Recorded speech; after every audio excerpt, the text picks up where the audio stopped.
السلام علیکم ورحمۃ اللہ وبرکاتہ۔ جس نے دورہ قرآن کرنا ہے میرے اس چینل کو سبسکرائب کر لیں، بیل آئیکن کا بٹن دبا دیں اور میری ویڈیو کو زیادہ سے زیادہ شیئر کریں تاکہ آپ کو بھی اس میں ثواب مل سکے۔ ہمارا 5واں سپارہ چل رہا تھا۔ اعوذ باللہ من الشیطان الرجیم، بسم اللہ الرحمن الرحیم۔ وما كان لمؤمن أن يقتل مؤمنا إلا خطأ ومن قتل مؤمنا خطأ فتحرير رقبة مؤمنة ودية مسلمة إلى أهله إلا أن يصدقوا۔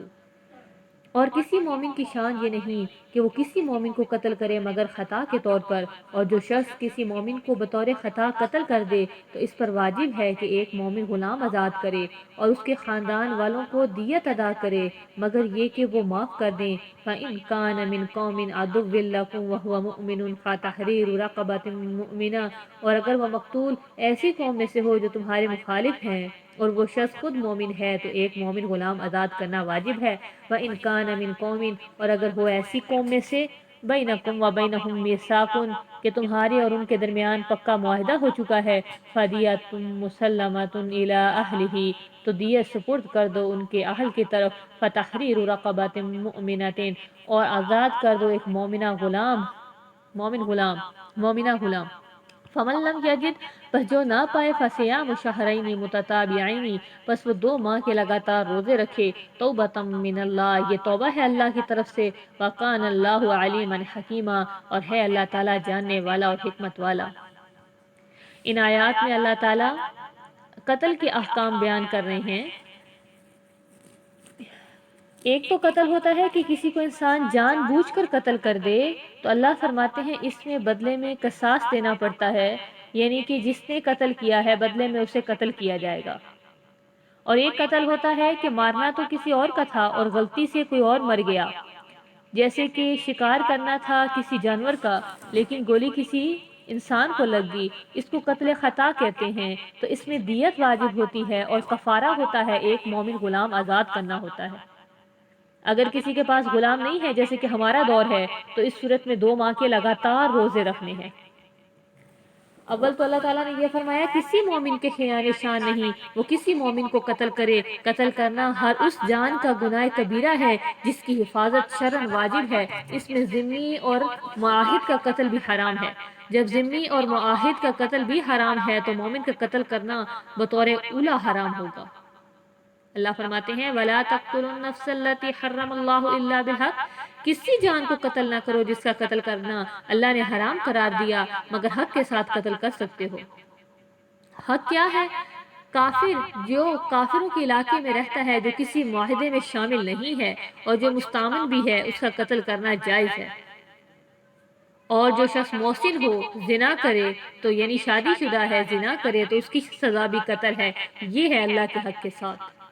اس کے علاوہ اور کسی کو بھی قتل کرنا وہ جائز نہیں ہے۔ کہتے ہیں اگر کسی نے غلطی سے قتل کر دیا، خطا سے قتل کر دیا، تو اس کے لیے جس کا قتل کیا ہے اس انسان کی دیت دینا پڑے گی اور اس کے علاوہ کفارہ بھی دینا پڑے گا۔ لیکن اگر کوئی غلام باندی نہیں پاتا تو اس صورت میں 2 ماہ کے لگاتار روزے رکھنے ہیں۔ وَمَن يَقْتُلْ مُؤْمِنًا مُتَعَمِّدًا فَجَزَاؤُهُ جَهَنَّمُ خَالِدًا فِيهَا وَغَضِبَ اللَّهُ عَلَيْهِ وَلَعَنَهُ وَأَعَدَّ لَهُ عَذَابًا عَظِيمًا۔ اور جو شخص کسی مومن کو قصداً قتل کر دے تو اس کی جزا جہنم ہے، اس میں ہمیشہ رہے گا، اس پر اللہ کا غضب ہوگا اور اس پر اللہ کی لعنت ہوگی اور اس کے لیے اللہ نے بڑا عذاب تیار کر رکھا ہے۔ ماں قبل میں اللہ تعالیٰ نے قتل خطا کے بارے میں بتایا تھا، اور اس آیت میں اللہ تعالیٰ اس آدمی کے بارے میں بتا رہے ہیں جو کسی مسلمان کو جان بوجھ کر قتل کر دیتا ہے، یعنی قتل عمد کرتا ہے، تو اللہ فرماتے ہیں اس کی جزا تو جہنم ہی ہے، وہ اس میں ہمیشہ ہمیشہ رہے گی، وہ اللہ کے غضب کا اور اس اللہ تعالیٰ کی لعنت کا مستحق ہوگا اور اس کے لیے دردناک عذاب ہے۔ حضرت ابو سعید خدری اور حضرت ابو ہریرہ رضی اللہ تعالیٰ عنہما سے روایت ہے، حضرت صلی اللہ علیہ وآلہ وسلم نے ارشاد فرمایا اگر تمام آسمان و زمین والے کسی مومن کے خون میں شریک ہو جائیں تو اللہ تعالیٰ ان سب کو اوندھے منہ کر کے دوزخ میں ڈال دے گا۔ ایک اور جگہ نبی پاک صلی اللہ علیہ وآلہ وسلم نے ارشاد فرمایا، امید ہے کہ اللہ ہر گناہ کو معاف فرما دے مگر جو شخص مشرک ہوتے ہوئے مر گیا اور جس نے کسی مومن کو قتل کر دیا ان کی مغفرت نہیں ہے۔ یا ایھا الذین آمنوا اذا ضربتم فی سبیل اللہ، اے ایمان والو جب تم چلو اللہ کی راہ میں، فتبینوا پس خوب تحقیق کر لو، ولا تقولوا لمن القی الیکم السلام لست مؤمن، اور نہ تم کو اس شخص کے لیے جو ڈالے تمہاری طرف سلامتی کہ تم مومن نہیں ہو، تبتغون عرض الحیات الدنیا، تم دنیا کی زندگی کا سامان چاہتے ہو، فعند اللہ مغانم کثیرہ، اور اللہ کے پاس مال غنیمت بہت سارا ہے، کذالک کنتم من قبل، اسی طرح تم تھے اس سے پہلے، فمن اللہ علیکم فتبینوا، پس اللہ نے تم پر احسان کیا پس خوب تحقیق کر لیا کرو، ان اللہ کان بما تعملون خبیرا، بے شک اللہ تعالیٰ جو تم عمل کرتے ہو باخبر ہے۔ حضرت ابن عباس رضی اللہ تعالیٰ عنہ فرماتے ہیں، مسلمانوں میں سے کچھ لوگ جا رہے تھے، ان سے کسی ایسے شخص کی ملاقات ہو گئی جو اپنا مال لیے ہوئے جا رہا تھا، اس نے کہا السلام علیکم، ان لوگوں نے اس کو قتل کر دیا اور اس کا مال لے لیا، تو اس پر اللہ تعالیٰ نے آیت بالا نازل فرمائی۔ اللہ تعالیٰ نے فرمایا جو تمہاری طرف سلامتی ڈال دے تو اس کو قتل نہ کرو، اس کا قتل کرنا وہ تمہارے لیے جائز نہیں ہے، کیونکہ جب اس نے تمہاری طرف سلامتی ڈال دی گویا اس نے بتلا دیا کہ وہ مسلمان ہے، اور جو مسلمان ہوتا ہے وہ اپنی جان مال اللہ کے ذمہ سے محفوظ کر لیتا ہے۔ لا يستوي القائدون من المؤمنين غير أولي الضرر والمجاهدون في سبيل الله بأموالهم وأنفسهم، فضل الله المجاهدين بأموالهم وأنفسهم على القائدين درجة، وكلا وعد الله الحسنى، وفضل الله المجاهدين على القائدين أجرا عظيما، درجات منه ومغفرة ورحمة، وكان الله غفورا رحيما۔ جو مسلمان عذر والے نہیں ہیں ان میں سے جو بیٹھے رہنے والے ہیں اور جو اپنی جانوں اور مالوں سے اللہ کی راہ میں جہاد کرنے والے ہیں برابر نہیں ہو سکتے۔ جو لوگ اپنے مالوں اور جانوں سے جہاد کرنے والے ہیں ان کو بیٹھے رہ جانے والوں پر اللہ نے بڑے درجے کی فضیلت دی ہے، اور سب سے اللہ نے بھلائی کا وعدہ فرمایا، اور اللہ نے فضیلت دی ہے جہاد کرنے والوں کو، بیٹھے رہ جانے والوں پر اجر عظیم عطا فرمایا ہے، جو اس کی طرف سے درجات اور بخشش اور مہربانی کی صورت میں ملے گا، اللہ بخشنے والا بڑا مہربان ہے۔ جہاد قیامت تک جاری رہے گا، یہاں تک کہ اس امت کے آخری لوگ دجال سے قتال کریں گے، جان اور مال سے جہاد کریں گے، بس اللہ کے دین کو بلند کرنا مقصود ہے۔ اس آیت شریفہ میں اول تو یہ فرمایا کہ جو لوگ جہاد میں شریک نہیں، گھروں میں بیٹھے ہوئے ہیں، ان کو کوئی عذر بھی نہیں ہے، تو اللہ فرماتے ہیں یہ ان لوگوں کے برابر نہیں ہو سکتے ہیں جو اپنے مال اور جان کے ساتھ اللہ کی راہ میں جہاد کرنے والے ہیں۔ پھر فرمایا اللہ تعالیٰ نے جانوں اور مالوں سے جہاد کرنے والوں کو بیٹھے رہنے والوں پر بڑے درجے کی فضیلت دی ہے۔ لفظ درجہ اللہ تعالیٰ نے استعمال فرمایا، جس کا مطلب یہ ہے کہ اللہ تعالیٰ ان کو بڑے انعامات سے نوازے گا۔ ان الذين توفاهم الملائکۃ ظالمی انفسهم قالوا فیما کنتم، بے شک فرشتے جن لوگوں کی جان ایسی حالت میں قبض کرتے ہیں کہ انہوں نے اپنی جان پر ظلم کر رکھا تھا، ان سے فرشتے کہتے ہیں تم کس حال میں تھے؟ قالوا كنا مستضعفین فی الارض، وہ کہتے ہیں کہ ہم تو بے بس تھے زمین میں۔ قالوا الم تکن ارض اللہ واسعۃ فتہاجروا فیہا، تو فرشتے کہتے ہیں کہ اللہ کی زمین وسیع نہ تھی، فتہاجروا فیہا، تو تم اس میں ہجرت کرتے، فاولئک مأواہم جہنم، یہی وہ لوگ ہیں ان کا ٹھکانہ جہنم ہے، وساءت مصیرا، اور وہ بری جگہ ہے، الا المستضعفین، مگر وہ لوگ جو کمزور ہیں، من الرجال مردوں میں سے، والنساء اور عورتوں میں سے، والولدان اور بچوں میں سے، لا یستطیعون حیلۃ، نہیں وہ طاقت رکھتے کسی بہانے کی، ولا یہتدون سبیلا، اور نہیں وہ راستے سے واقف، فاولئک عسى اللہ ان یعفو عنہم، یہی وہ لوگ ہیں امید ہے کہ اللہ ان کو معاف فرما دے، وکان اللہ عفوا غفورا، اور ہے اللہ معاف کرنے والا اور بخشنے والا۔ حضرت ابن عباس رضی اللہ تعالیٰ عنہ سے مروی ہے کہ کچھ لوگ ایسے تھے جنہوں نے اسلام قبول کر لیا تھا، وہ مشرکین ہی کے ساتھ رہتے تھے، مشرکین کی جماعت کی تکثیر کرتے تھے، نتیجہ یہ ہوتا کہ ان کو بعض مرتبہ تیر لگ جاتا جس سے قتل ہو جاتے یا تلوار وغیرہ سے مقتول ہو جاتے، اس پر اللہ تعالیٰ نے آیت بالا نازل فرمائی ہے۔ کچھ لوگ مکہ میں مسلمان ہو گئے تھے، جب آن حضرت صلی اللہ علیہ وآلہ وسلم نے ہجرت کی تو ان لوگوں کو ہجرت کرنا ناگوار گزرا، خوف کھانے لگے، اس پر اللہ نے آیت بالا نازل فرمائی۔ دونوں باتیں ہو سکتی ہیں۔ آیت شریفہ میں اس بات پر ناراضگی کا اظہار فرمایا، کوئی شخص ہجرت کے مواقع میسر ہونے کے باوجود ہجرت نہ کرے، اپنے دین اور ایمان اور اعمال اسلام کے لیے فکر مند نہ ہو اور کافروں ہی میں گھسا رہے، اول تو ایسے لوگوں کو اللہ تعالیٰ نے فرمایا ظالمی آنکھوں سے ہیں کہ یہ لوگ اپنی جانوں پر ظلم کرنے والے ہیں، اور فرمایا جب فرشتے ان کی جانیں قبض کرنے لگیں گے تو کہتے ہیں تم کہاں تھے، دین کے ضروری کام کیوں نہیں تم بجا لاتے تھے؟ وہ جواب دیتے ہیں ہمارا رہنا سہنا ایسی سرزمین میں تھا جہاں ہم مغلوب تھے، اس لیے بہت ضروریات دین پر عمل نہ کر سکتے تھے۔ فرشتے جواب میں کہتے ہیں کہ اللہ کی زمین وسیع اور کشادہ نہ تھی، تم ترک وطن کر کے کسی دوسری جگہ چلے جاتے جہاں پر یہ فرائض ادا کر سکتے تھے۔ ابتدائی اسلام میں مدینہ کے لیے ہجرت کرنا واجب تھا۔ جن لوگوں نے بطور نفاق اسلام قبول کر لیا وہ لوگ اپنے نفاق کی وجہ سے مستحق عذاب ہوئے، اور جن لوگوں نے اسلام تو دل سے قبول کیا لیکن قدرت ہوتے ہوئے ہجرت نہ کی وہ ترک فرض کی وجہ سے مستحق عذاب ہوں گے۔ اور لیکن وہ لوگ جو واقعتاً کمزور تھے، جیسے جو مرد اور عورتیں اور بچے کافروں میں پھنس گئے تھے اور مغلوب ہو گئے تھے، ہجرت سے عاجز آ گئے تھے، تو ان کے بارے میں اللہ رب العزت فرماتے ہیں اللہ تعالیٰ ان کے عذر کو جانتا ہے اور اللہ تعالیٰ ان کو معاف کر دے گا۔ وَمَن يُهَاجِرْ فِي سَبِيلِ اللَّهِ يَجِدْ فِي الْأَرْضِ مُرَاغَمًا كَثِيرًا وَسَعًا، اور جو شخص اللہ کی راہ میں وطن چھوڑے وہ زمین میں جانے کی بہت سی جگہ پالے گا اور اسے بہت کشادگی ملے گی۔ وَمَن يَخْرُجْ مِن بَيْتِهِ مُهَاجِرًا إِلَى اللَّهِ وَرَسُولِهِ، اور جو شخص اپنے گھر سے اللہ اور اس کے رسول کی طرف ہجرت کرنے کی نیت سے نکل کھڑا ہوا، ثم يدركه الموت، پھر اس کو موت آ گئی، فقد وقع اجرہ، پس واقع ہو گیا اس کا اجر اللہ پر، وکان اللہ غفورا رحیما، اور ہے اللہ بخشنے والا رحم کرنے والا۔ حضرت ابن عباس رضی اللہ تعالیٰ عنہ سے منقول ہے حضرت زمرہ بن جندب نے ہجرت کی نیت سے نکلنے کا ارادہ کیا، اپنے گھر والوں سے کہا مجھے سواری پر سوار کر دو، اس مشرکین کی سرزمین سے نکال دو، میں رسول اللہ صلی اللہ علیہ وسلم تک پہنچ جاؤں گا۔ جب وہ روانہ ہو گئے تو راستے میں موت آ گئی، حضرت صلی اللہ علیہ وسلم تک نہیں پہنچ سکے، آپ پر وحی کا نزول ہوا اور آیت بالا نازل ہوئی کہ وہ لوگ جنہوں نے ہجرت کا ارادہ کر لیا اور وہ ہجرت کے لیے نکل کھڑے ہوئے، ان کو راستے میں موت آ گئی، تو اللہ تعالیٰ ایسے لوگوں کے اجر کو ضائع نہیں کرے گا۔ وَإِذَا ضَرَبْتُمْ فِي الْأَرْضِ فَلَيْسَ عَلَيْكُمْ جُنَاحٌ أَن تَقْصُرُوا مِنَ الصَّلَاةِ إِنْ خِفْتُمْ أَن يَفْتِنَكُمُ الَّذِينَ كَفَرُوا إِنَّ الْكَافِرِينَ كَانُوا لَكُمْ عَدُوًّا مُّبِينًا۔ اور جب تم زمین میں سفر کرو تو تم پر کوئی گناہ نہیں کہ نماز میں قصر کر لو، اگر تم کو اس بات کا خوف ہے کہ کافر لوگ تمہیں فتنے میں ڈال دیں گے، بے شک کافر تمہارا کھلا دشمن ہے۔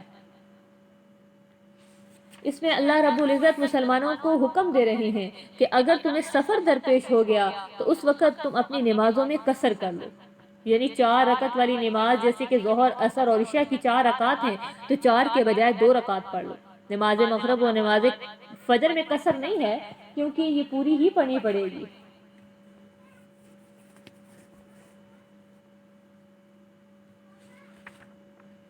وَإِذَا كُنْتَ فِيهِمْ فَأَقَمْتَ لَهُمُ الصَّلَاةَ فَلْتَقُمْ طَائِفَةٌ مِّنْهُمْ مَعَكَ وَلْيَأْخُذُوا أَسْلِحَتَهُمْ فَإِذَا سَجَدُوا فَلْيَكُونُوا مِنْ وَرَائِكُمْ وَلْتَأْتِ طَائِفَةٌ أُخْرَى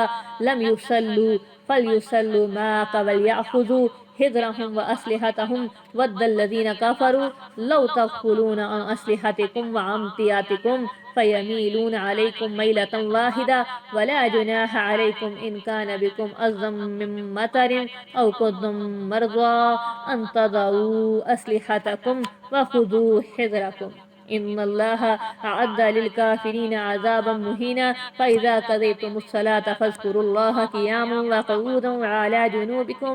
فإذا اطمأننتم فأقيموا الصلاة إن الصلاة كانت على المؤمنين كتابا موقوتا۔ اور جب آپ ان میں موجود ہیں پھر ان کے لیے نماز قائم کریں تو چاہیے ان میں سے ایک جماعت آپ کے ساتھ کھڑی ہو جائے اور یہ لوگ اپنے ہتھیار لے لیں، پھر جب سجدہ کر لیں تو یہ تمہارے پیچھے ہو جائیں، اور دوسری جماعت آ جائے جنہوں نے نماز نہیں پڑھی سو وہ آپ کے ساتھ نماز پڑھیں اور اپنے بچاؤ کا سامان اور اپنے ہتھیار ساتھ لے لیں۔ کافروں کی یہ خواہش ہے کہ اگر تم اپنے ہتھیاروں سے اور اسباب سے غافل ہو جاؤ تو تم پر یکبارگی حملہ کر بیٹھیں، اور تم پر اس بات کا کوئی گناہ نہیں۔ اگر بارش سے تکلیف ہو یا تم بیمار ہو تو اپنے ہتھیار رکھ دو اور اپنے بچاؤ کا سامان لے لے لو، بے شک اللہ نے کافروں کے لیے ذلیل کرنے والا عذاب تیار کر رکھا ہے۔ سو جب تم نماز ادا کر چکو تو اللہ کو یاد کرو، کھڑے اور بیٹھے اور اپنے پہلوؤں پر لیٹ کر، پھر جب مطمئن ہو جاؤ تو نماز قائم کرو، بے شک نماز مومن پر فرض ہے جس کا وقت مقرر ہے۔ اس آیت شریفہ میں صلاۃ خوف کا ذکر کیا گیا۔ حضرت ابو عیاش زرقی رضی اللہ تعالیٰ عنہ سے منقول ہے، انہوں نے بیان فرمایا، ہم نبی پاک صلی اللہ علیہ وآلہ وسلم کے ساتھ مقام عصفان میں تھے، سامنے سے مشرکین آگے جو خالد بن ولید کی سرکردگی میں تھے۔ یہ لوگ ایسی جگہ تھے جو ہمارے اور ہمارے قبلہ کے درمیان تھی۔ حضرت صلی اللہ علیہ وآلہ وسلم نے ہم کو ظہر کی نماز پڑھائی تو مشرکین کہنے لگے ہم نے غلطی کی، جب یہ لوگ نماز پڑھ رہے تھے اس وقت ان پر حملہ کر دے تو ان کو ہمارے حملے کا خیال بھی نہ تھا۔ پھر کہنے لگی ابھی ایک اور نماز آنے والی ہے، وہ نماز ان کو اپنے بیٹوں اور اپنی جانوں سے زیادہ محبوب ہے، یعنی عصر کی نماز۔ جب یہ لوگ آئندہ نماز میں مشغول ہوں گے تو ان پر حملہ کر دیا جائے گا۔ اس کے بعد حضرت جبرائیل علیہ السلام ظہر اور عصر کے درمیان یہ آیت لے کر نازل ہوئے، وَإِذَا كُنْتَ فِيهِمْ فَأَقَمْتَ لَهُمُ الصَّلَاةَ۔ نماز خوف کے کئی طریقے ثابت ہیں، بہرحال اس میں یہ طریقہ بتایا گیا کہ جب دشمن کے ساتھ مقابلہ ہو تو امام جماعت کروا رہا ہو، وہ دشمن سامنے ہو تو اس کی صورت یہ ہے کہ ایک جماعت نماز پڑھے اور دوسری جماعت دشمن کے مقابل کھڑی رہے۔ جب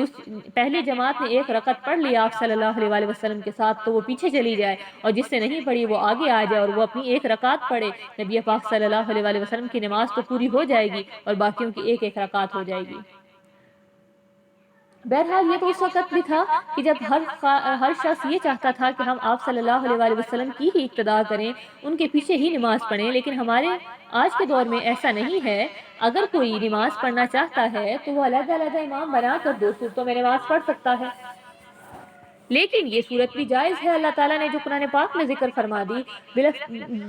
ایسا بھی ہوتا ہے کہ ہم کسی ایک امام کو پسند کرتے ہیں اور چاہتے ہیں کہ اسی کے پیچھے نماز پڑھیں، تو اس کے لیے اللہ نے ہمارے لیے یہ طریقہ رکھ دیا۔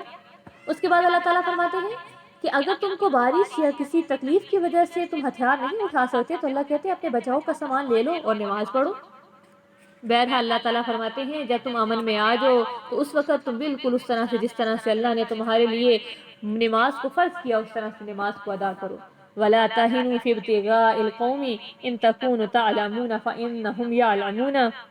كَمَا تَعْلَمُونَ وَتَرْجُونَ مِنَ اللَّهِ مَا لَا يَرْجُونَ وَكَانَ اللَّهُ عَلِيمًا حَكِيمًا۔ اور دشمنوں کا پیچھا کرنے میں سستی نہ کرو، اگر تم کو تکلیف ہوتی ہے تو ان کو بھی تکلیف ہوتی ہے جیسے کہ تمہیں تکلیف ہوتی ہے، اور تم اللہ سے وہ امید رکھتے ہو جو وہ امید نہیں رکھتے، اور اللہ جاننے اور حکمت والا ہے۔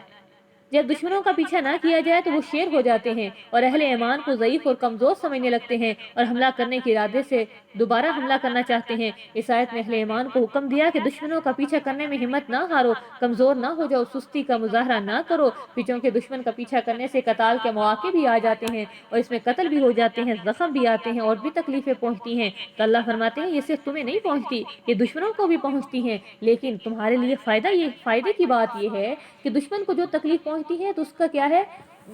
اس کو کوئی ثواب نہیں ملتا، لیکن جب تمہیں کوئی تکلیف جنگ میں پہنچتی ہے تو اگر تو تم واپس زندہ سلامت لوٹتے ہو تو غازی بن کر لوٹتے ہو، اگر مر جاتے ہو تو شہید ہوتے ہو اور اللہ کے پاس کیا ہے ہمیشہ ہمیشہ کے لیے امر ہو جاتے ہو۔ إِنَّا أَنزَلْنَا إِلَيْكَ الْكِتَابَ بِالْحَقِّ لِتَحْكُمَ بَيْنَ النَّاسِ بِمَا أَرَاكَ اللَّهُ وَلَا تَكُن لِّلْخَائِنِينَ خَصِيمًا۔ بے شک ہم نے آپ کی طرف حق کے ساتھ کتاب اتاری تاکہ آپ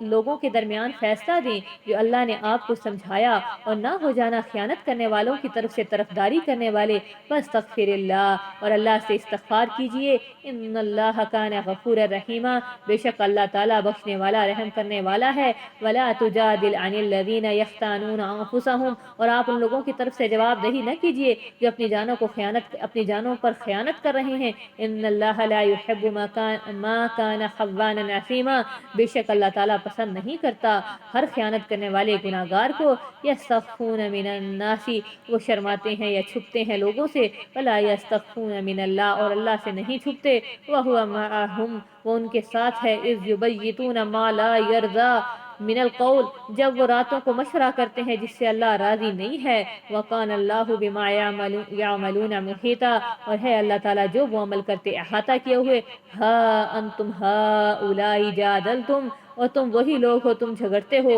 انہم ان کی طرف سے فی الحیات دنیا کی زندگی میں، فَمَن يُجَادِلُ اللَّهَ عَنْهُمْ يَوْمَ الْقِيَامَةِ، پس جو جھگڑا کرے گا ان کی طرف سے قیامت کے دن، ام من یکون علیہم وکیلا، یا کون ہوگا ان کا کارساز، ومن یعمل سوءا او یظلم نفسہ، اور جو عمل کرے گا برا یا ظلم کرے گا اپنی جان پر، ثم یستغفر اللہ، پھر اللہ سے مغفرت چاہے گا، یجد اللہ غفورا رحیما، وہ پائے گا اللہ کو بخشنے والا رحم کرنے والا، ومن یکسب اسما فانما یکسبہ علی نفسہ وکان اللہ علیما حکیما، اور جو شخص کوئی گناہ کرے گا تو یہ گناہ کرنا اسی پر ہوگا، اور اللہ تعالیٰ جاننے والا حکمت والا ہے۔ ومن یکسب خطیئۃ، اور جو کوئی گناہ کرے گا، او اسمن،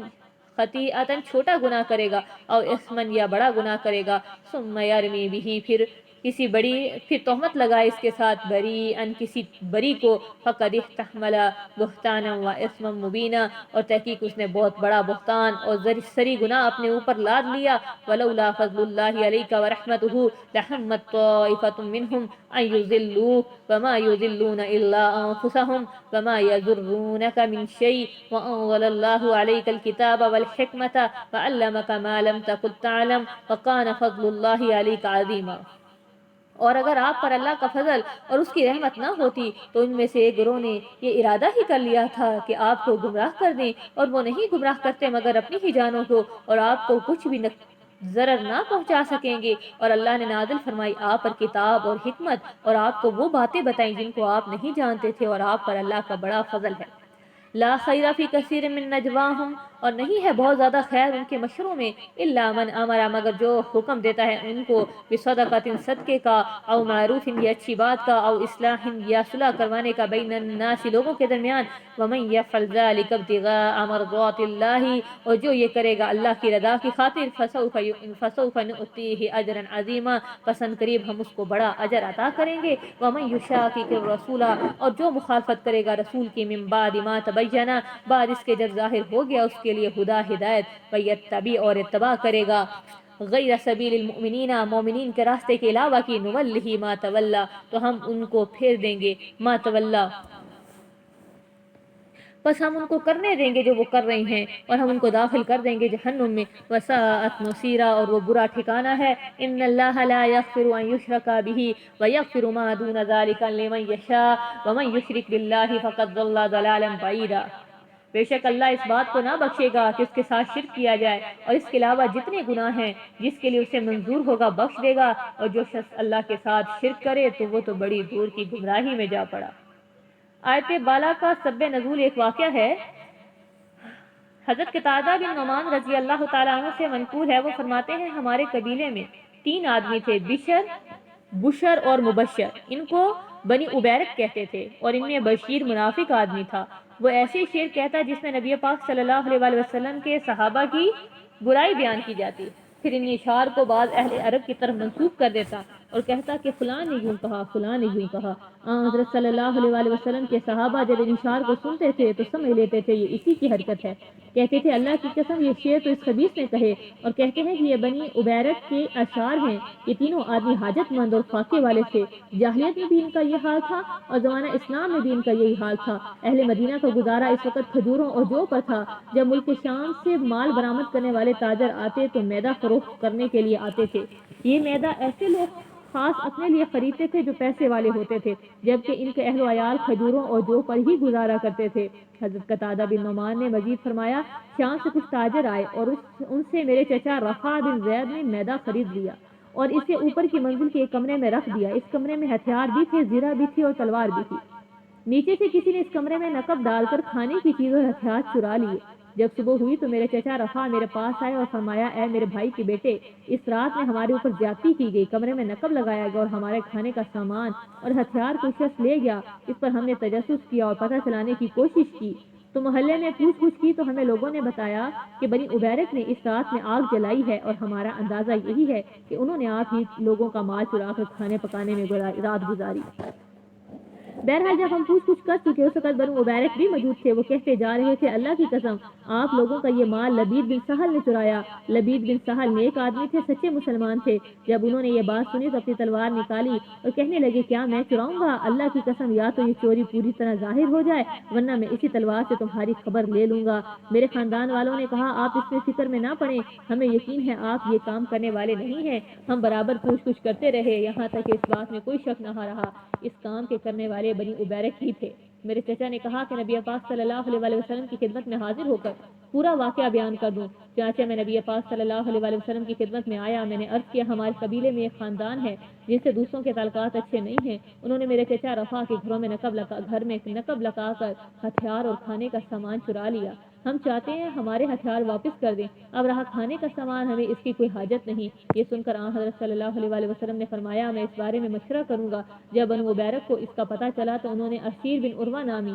ایک شخص سے بات کی اور کچھ لوگ جمع ہو کر آن حضرت صلی اللہ علیہ وآلہ وسلم کی خدمت میں حاضر ہوئے اور عرض کیا یا رسول اللہ، قتادہ بن نعمان اور اس کے چچا نے ہمارے قبیلے کے خاندان کو جو مسلمان ہیں اور نیک لوگ ہیں بغیر کسی گواہ اور ثبوت کے چوری کی تہمت لگا دی ہے۔ حضرت قتادہ نے فرمایا میں حضرت صلی اللہ علیہ وآلہ وسلم کی خدمت میں حاضر ہوا، آپ سے بات کی تو آپ نے فرمایا ایک خاندان جس کے بارے میں یہ بتایا گیا ہے وہ مسلمان ہیں اور نیک لوگ ہیں، تم بغیر کسی دلیل اور گواہوں کے ان کو چوری کی تہمت لگا رہے ہو۔ میں واپس ہوا اور مجھے یہ تمنا ہوئی کہ میرا کچھ مال جاتا رہتا اور میں اس بارے میں نبی پاک صلی اللہ علیہ وآلہ وسلم سے بات نہ کرتا تو اچھا ہوتا۔ میرے چچا رفا میرے پاس آئے اور کہنے لگے تم نے کیا کیا؟ میں نے ان کو وہ بات بتا دی جو آپ صلی اللہ علیہ وآلہ وسلم نے فرمائی تھی۔ اس پر چچا نے کہا اللہ المستعان، کہ اللہ ہی ہم سے مدد طلب کرتا ہوں۔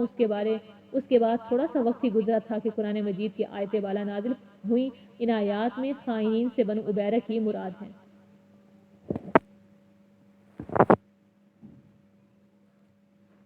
بہرحال اللہ تعالیٰ یہاں پر خیانت کرنے والوں کے بارے میں سخت وعید سنا رہے ہیں کہ جو خیانت کرے گا اور راتوں کو مشورہ کریں گے جیسے کہ بنو مبارک نے کیے، تو اللہ فرماتے ہیں کہ اللہ تعالیٰ ان کے مشوروں کو، ان کی باتوں کو خوب جاننے والا ہے۔ إِن يَدْعُونَ مِن دُونِهِ إِلَّا إِنَاثًا وَإِن يَدْعُونَ إِلَّا شَيْطَانًا مَرِيدًا، جو لوگ اللہ کے سوا صرف عورتوں کو پکارتے ہیں اور نہیں پکارتے مگر شیطان کو جو سرکش ہے، لعنہ اللہ، جس پر اللہ نے لعنت کی، وقال لَأَتَّخِذَنَّ مِنْ عِبَادِكَ نَصِيبًا، اور اس نے کہا کہ میں ضرور لوں گا تیرے بندوں سے حصہ مفروضہ مقرر کیا ہوا، وَلَا أُضِلَّنَّهُمْ، اور میں ضرور ان کو گمراہ کروں گا، وَلَا أُمَنِّيَنَّهُمْ، اور میں ضرور ان کو امیدیں دلاؤں گا، وَلَا آمُرَنَّهُمْ، اور میں ان کو تعلیم دوں گا، فَلَا يُبَتِّكُنَّ، بس وہ کاٹیں گے آذان الانعام، چوپاؤں کے کان، وَلَآمُرَنَّهُمْ، اور میں ان کو تعلیم دوں گا، فَلَا يُغَيِّرُنَّ خَلْقَ اللَّهِ، کہ وہ تبدیل کر دیں گے اللہ کی تخلیق کو، وَمَن يَتَّخِذِ الشَّيْطَانَ وَلِيًّا مِن دُونِ اللَّهِ فَقَدْ خَسِرَ خُسْرَانًا مُبِينًا، اور جو اللہ کو چھوڑ کر شیطان کو دوست بنا لے تو وہ سری نقصان میں پڑ گیا۔ یعدہم ویمنیہم، شیطان ان سے وعدہ کرتا ہے اور ان کو امیدیں دلاتا ہے، وما یعدہم الشیطان الا غرورا، اور نہیں ہے شیطان کا وعدہ مگر دھوکے کا، اولئک مأواہم، یہی وہ لوگ ہیں ان کا ٹھکانہ جہنم ہے، ولا یجدون عنہا محیصا، اور نہیں وہ پائیں گے اس سے کوئی خلاصی۔ یہاں پر اللہ تعالیٰ بتا رہے ہیں کہ جو لوگ اللہ کے ساتھ شریک بناتے ہیں تو اللہ تعالیٰ فرما رہے ہیں کہ یہ شیطان سرکش ہے، اسی کو پکارتے ہیں اور اللہ تعالیٰ نے تو اس کے اوپر لعنت فرمائی ہوئی ہے۔ اور آگے اللہ تعالیٰ فرما رہے ہیں شیطان نے کہا تھا کہ اللہ میں سے بندوں میں سے ایک مقررہ حصہ لے لوں گا، میں ان کو گمراہ کروں گا، ان کے آگے پیچھے دائیں بائیں ہر طرف سے آؤں گا اور میں انہیں بڑی بڑی آرزویں امیدیں دلاؤں گا اور میں ان کو حکم دوں گا کہ وہ جانوروں کے کان کاٹیں۔ یہ لوگ مشرکین جانوروں کے کان کاٹ دیتے تھے اس غرض سے کہ یہ جانور ہمارے معبودوں کے لیے خاص ہو گئے ہیں۔ تو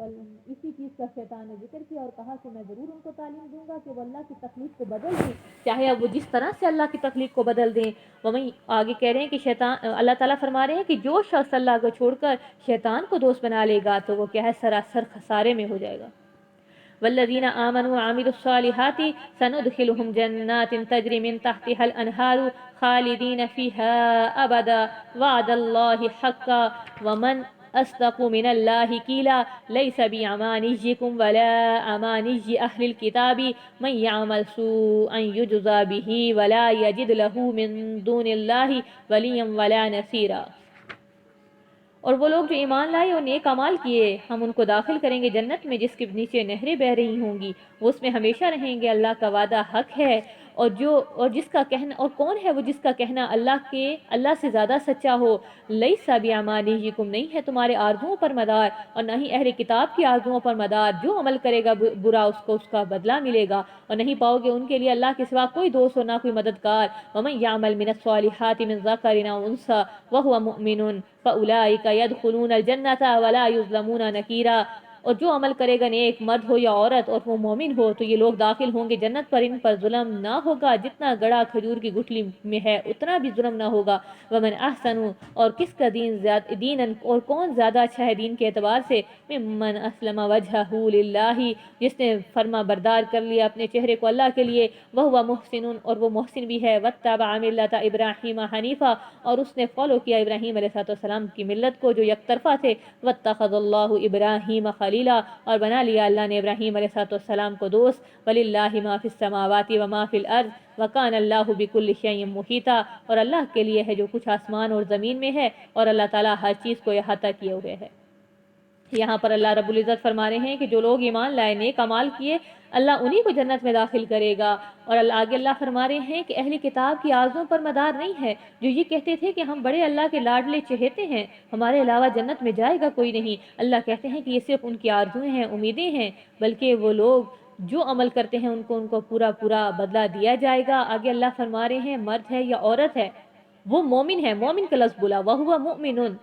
اور وہ نیک اعمال کریں تو اللہ کہتے ہیں ان کو ان کے نیک اعمال کا بدلہ میں دوں گا۔ یہاں پر وَهُوَ مُؤْمِنٌ سے یہ بات ثابت ہوتی ہے، اگر کوئی کافر نیک عمل کرتا ہے، یعنی کوئی کافر کسی غریب کو، مسکین کو کھانا کھلاتا ہے، تو اس کو اس کے اس عمل کا ثواب نہیں ملے گا، جنت کی صورت میں نہیں ملے گا۔ ہاں اس کو اس عمل کا ثواب ہو سکتا ہے دنیا میں اللہ اسے کچھ دے دے چیز، لیکن جنت کی صورت میں اس کو اس عمل کا ثواب نہیں ملے گا۔ وَيَسْتَفْتُونَكَ فِي النِّسَاءِ، اور وہ آپ سے فتویٰ مانگتے ہیں عورتوں کے بارے میں، قُلِ اللَّهُ يُفْتِيكُمْ فِيهِنَّ، کہہ دو کہ اللہ تم کو فتویٰ دیتا ہے ان کے بارے میں، وَمَا يُتْلَى عَلَيْكُمْ فِي الْكِتَابِ، اور جو پڑھا گیا تم پر کتاب میں، فِي يَتَامَى النِّسَاءِ اللَّاتِي، اور وہ جو یتیم عورتوں کے بارے میں، لا تؤتونہن ما کتب لہن، وہ جو نہیں تم نے ان کو دیا جو مقرر کیا ان کے لیے، وترغبون ان تنکحوہن والمستضعفین من الولدان وان تقوموا للیتامى بالقسط وما تفعلوا من خیر فإن اللہ کان به علیما۔ اور تم رغبت رکھتے ہو ان سے نکاح کرو، اور ضعیف بچوں کے بارے میں بھی تم پر آیات تلاوت کی جائیں، اور یہ کہ تم یتیموں کے حق میں انصاف کے ساتھ قائم رہو، اور جو کوئی خیر کا کام کرو گے اللہ تعالیٰ اس کا جاننے والا ہے۔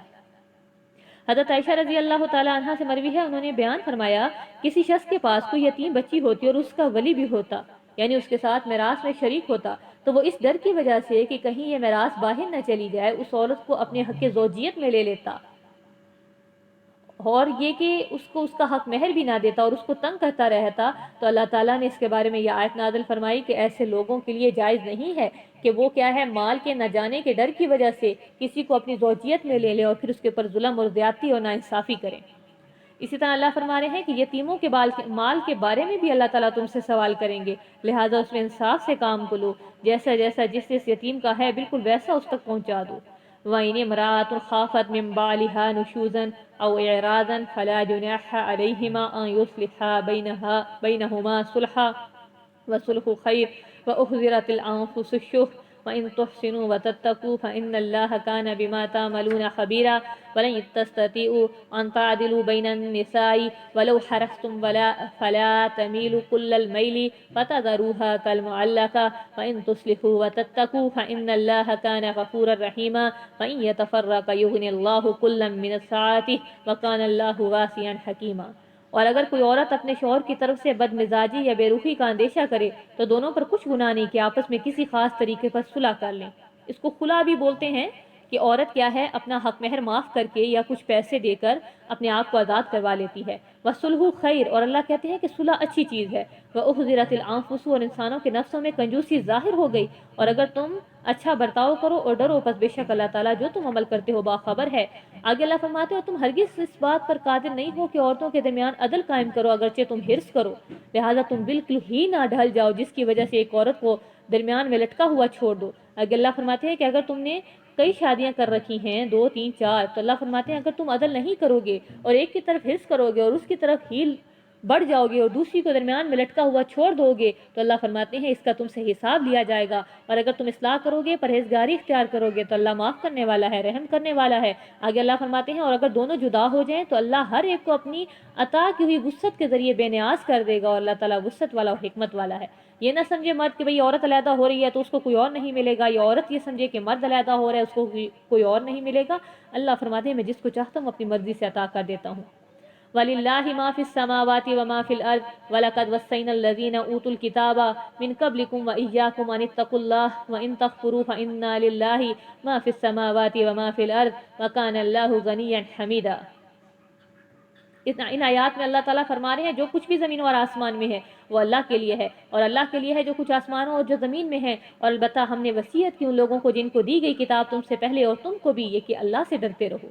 اور اگر تم کفر کرو گے پس بے شک اللہ ہی کے لیے ہے جو کچھ آسمانوں اور جو زمین میں ہے، اور اللہ تعالیٰ بے پرواہ اور تعریف کے قابل ہے۔ وَلِلَّهِ مَا فِي السَّمَاوَاتِ وَمَا فِي الْأَرْضِ وَكَفَى بِاللَّهِ وَكِيلًا، اور اللہ کے لیے ہے جو کچھ آسمانوں اور زمین میں ہے، اور اللہ کا احساس کافی ہے۔ إِن يَشَأْ يُذْهِبْكُمْ أَيُّهَا النَّاسُ وَيَأْتِ بِآخَرِينَ، اور اگر لے جائے تم کو اے لوگوں اللہ اور لے آئے دوسروں کو، وَكَانَ اللَّهُ عَلَى ذَلِكَ قَدِيرًا، اللہ اس بات پر قادر ہے۔ من کان یرید ثواب الدنیا فعند اللہ ثواب الدنیا، جو دنیا کا ثواب چاہے گا اس کو دنیا کا ثواب ملے گا، والآخرۃ، جو ارادہ کرے گا ثواب دنیا کا پس اللہ کے پاس ثواب ہے دنیا اور آخرت کا، وکان اللہ سمیعا بصیرا، اللہ سننے اور دیکھنے والا ہے۔ یا ایھا الذین آمنو، اے ایمان والوں، کونوا، ہو جاؤ، قوامین بالقسط، قائم رہنے والے انصاف کے ساتھ، شہداء للہ، گواہی دینے والے بن کر اللہ کے لیے، ولو علی انفسکم، اگرچہ تمہاری اپنی ہی جانوں پر کیوں نہ ہو، او الوالدین والاقربین، یا اپنے ماں باپ پر یا قریبی رشتہ داروں پر، ان یکن غنیا او فقیرا فاللہ اولی بہما، اگر کوئی غنی ہو یا فقیر ہو پس اللہ ان سے زیادہ قریب ہے، فلا تتبعوا الہوی، اور تم نہ تباہ کرنا خواہشات کی، ان تعدلوا، یہ کہ تم انصاف کرنے میں، وَإِن تَلْوُوا أَوْ تُعْرِضُوا، اور اگر تم جان کجی بیان کرو یا اعراض کرو پس بے شک اللہ تعالیٰ جو تم عمل کرتے ہو خبر رکھنے والا ہے۔ اس آیت کا سبب نزول بتاتے ہوئے بیان کیا کہ ایک مرتبہ دو شخصوں نے حضرت صلی اللہ علیہ وآلہ وسلم کی خدمت میں اپنا مقدمہ پیش کیا۔ ان میں ایک غنی اور ایک فقیر تھا۔ آپ کا رجحان فقیر کی طرف ہوا کیونکہ خیال مبارک میں یہ آیا کہ فقیر غنی پر کیا ظلم کرے گا۔ اس پر اللہ نے آیت بالا نازل فرمائی اور اللہ نے حکم دیا انصاف کو قائم رکھو، اصل چیز انصاف ہے، وہی مطلوب ہے، کسی کی بھی طرفداری کرنے سے انصاف باقی نہیں رہتا۔ انصاف کرنے کے جو اصول ہیں یعنی گواہی اور قسم، اس کے مطابق فیصلہ کیا جائے، البتہ گواہ سچے ہوں، اس لیے جہاں یہ حکم دیا کہ انصاف کا قائم رہو وہاں یہ بھی حکم دیا کہ اللہ کی گواہی دینے والے بنو، گواہ بھی جھوٹی گواہی نہ دے اور کسی کی طرفداری نہ کرے۔ یا ایھا الذین آمنوا آمنوا باللہ ورسولہ والکتاب الذی نزل علی رسولہ والکتاب الذی انزل من قبل ومن یکفر باللہ وملائکتہ وکتبہ ورسلہ والیوم الآخر فقد ضل ضلالا بعیدا۔ اے ایمان والوں، ایمان لاؤ اللہ پر اور اس کے رسول پر اور اس کی کتاب پر جو اس نے اپنے رسول پر نازل فرمائی اور ان کتابوں پر جو اس سے پہلے نازل فرمائی، اور جو شخص منکر ہو اللہ کا اور اس کے فرشتوں کا اور اس کی کتابوں کا اور اس کے رسولوں کا اور آخرت کے دن کا تو وہ گمراہ ہو کر دور کی گمراہی میں جا پڑا۔ ان الذین آمنوا، بے شک وہ لوگ جو ایمان لائے، ثم کفروا ثم آمنوا ثم کفروا ثم ازدادوا کفرا لم یکن اللہ لیغفر لهم ولا لیہدیہم سبیلا۔ بے شک وہ لوگ جو ایمان لائے پھر کافر ہوئے، پھر ایمان لائے پھر کافر ہوئے، پھر کفر میں بڑھتے چلے گئے، تو اللہ ان کو نہیں بخشے گا اور نہ ان کو راہ دکھائے گا۔ یہاں پر اللہ تعالیٰ اول میں مسلمانوں کو خطاب فرما رہے ہیں کہ اے مسلمانوں، اللہ اور اس کے رسول پر ایمان لے آؤ، اور جو کتاب اللہ نے اپنے رسول پر اتاری اس پر ایمان لے آؤ، اور اللہ کے ساتھ، فرشتوں کے ساتھ، اس کی کسی بھی کتاب کے ساتھ، اس کے رسولوں کے ساتھ، یوم آخرت کے ساتھ تم کفر نہ کرنا، انکار نہ کرنا، ورنہ تم دور کی گمراہی میں جا پڑو گے۔ اس کے بعد اللہ تعالیٰ فرما رہے ہیں مرتدوں کے بارے میں، وہ جو اسلام لے آئے پھر کافر ہو گئے، پھر اسلام لے آئے پھر کافر، پھر کفر میں بڑھتے چلے گئے، تو اللہ فرماتے ہیں ایسے لوگ ہیں کہ اللہ ان کو کبھی معاف نہیں کرے گا۔ بشر المنافقین بأن لهم عذابا علیما، خوشخبری دے دو منافقوں کو، ان کے لیے دردناک عذاب ہے۔ الذین یتخذون الکافرین، بے شک وہ لوگ جو مومنوں کو چھوڑ کر اولیاء من دون المؤمنین، کافروں کو دوست بناتے ہیں۔ ایبتغون عندهم العزت فإن العزت للہ جمیعا، کیا وہ عزت تلاش کرتے ہیں ان کے پاس؟ عزت تو ساری کی ساری اللہ کے لیے ہے۔ یہاں پر اللہ تعالیٰ فرما رہے ہیں کہ منافقین کو خوشخبری دے دو دردناک عذاب کی۔ بھئی خوشخبری کا لفظ کیوں بولا؟ خوشخبری کا لفظ اس لیے بولا کہ منافق لوگ جو ہے وہ لوگوں کو دھوکہ دیتے تھے اور اپنے آپ کو بڑے عقل مند سمجھتے تھے، اور وہ مسلمانوں کا استہزاء اڑاتے تھے، مذاق اڑاتے تھے، تو اللہ تعالیٰ انہی کی سوچ کے مطابق دھوکے کا لفظ فرما رہے ہیں، انہی کی سوچ کے مطابق ان کو خوشخبری کا لفظ کہہ رہے ہیں کہ انہیں دردناک عذاب کی خوشخبری دے دو۔ وَقَدْ نَزَّلَ عَلَيْكُمْ فِي الْكِتَابِ أَنْ إِذَا سَمِعْتُمْ آيَاتِ اللَّهِ يُكْفَرُ بِهَا وَيُسْتَهْزَأُ بِهَا فلا تقعدوا معهم حتى يخوضوا في حديث غيره إنكم إذا مثلهم إن الله جامع المنافقين والكافرين في جهنم جميعا الذين يتربصون بكم فإن كان لكم فتح من الله قالوا ألم نكن معكم وإن كان للكافرين نصيب قالوا ألم نستحوذ عليكم ونمنعكم من المؤمنين فالله يحكم بينكم يوم القيامة ولن يجعل الله للكافرين على المؤمنين سبيلا۔ اللہ نے تم پر کتاب حکم نازل کیا جب تم سنو اللہ کی آیات کا انکار کیا جا رہا ہے اور ان کا مذاق اڑایا جا رہا ہے تو ان کے ساتھ نہ بیٹھو یہاں تک کہ وہ کسی دوسری بات میں مشغول ہو جائیں۔ بلا شبہ تم اس حالت میں ان جیسے ہو جاؤ گے، بلا شبہ اللہ منافقوں اور کافروں کو سب کو دوزخ میں جمع فرمائے گا۔ اور جو اس بات کے انتظار میں رہتے ہیں تمہارے اوپر کوئی مصیبت آ پڑے سو اگر تمہارے لیے اللہ کی طرف سے فتح یابی حاصل ہو تو کہتے ہیں کیا ہم تمہارے ساتھ نہ تھے، اور اگر کافروں کو کچھ حصہ مل جائے تو ان سے کہتے ہیں کیا تم پر ہم غالب نہ آئے اور کیا ہم نے تم کو مسلمانوں سے نہیں بچایا۔ سو اللہ قیامت کے دن تمہارے درمیان فیصلہ فرمائے گا اور اللہ ہرگز کافروں کو مسلمانوں کے مقابلے میں غالب نہ فرمائے گا۔ یہاں پر اللہ رب العزت منافقین کے بارے میں فرما رہے ہیں جو منافق لوگ ہیں۔ اللہ تعالیٰ فرماتے ہیں